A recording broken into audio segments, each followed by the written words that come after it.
বহুল প্রচিত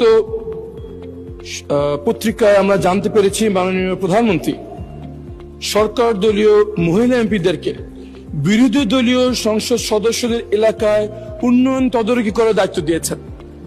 এই সাথে আরো বলা হয়েছে এসব উন্নয়নে ডিও লেটার ইস্যু করতে পারবেন সরকার দলীয় মহিলা এমপিগণ।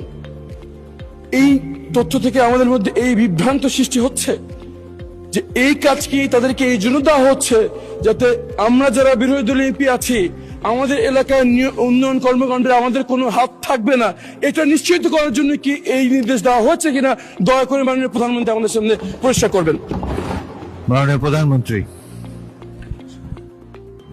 মাননীয় স্পিকার, ধন্যবাদ। মাননীয় সংসদ সদস্য, আপনি যে প্রশ্নটি করেছেন তার জন্য আপনাকে আন্তরিকভাবে ধন্যবাদ।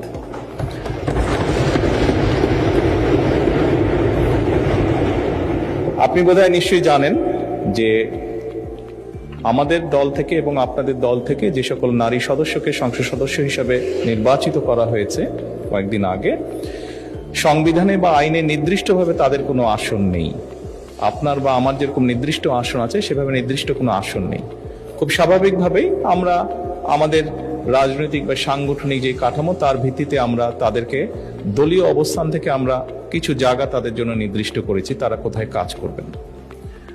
আপনার নির্বাচনী এলাকায় একজন জনপ্রতিনিধি হিসাবে আপনার সম্পূর্ণ হক আছে যে আপনি আপনার এলাকার নির্বাচন উন্নয়নের ব্যাপারে কিভাবে ভূমিকা রাখতে চান।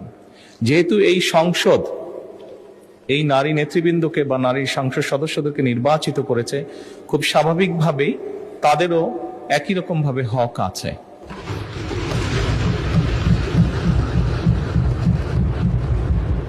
একই রকম ভাবে হক আছে তার এলাকার বা তার এলাকার মানুষের জন্য, এবং খুব স্বাভাবিকভাবেই আমরা যেটি নিয়ম আছে সরকারের সেই নিয়ম অনুযায়ী আমরা এগোচ্ছি।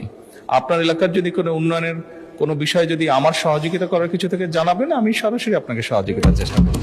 ধন্যবাদ।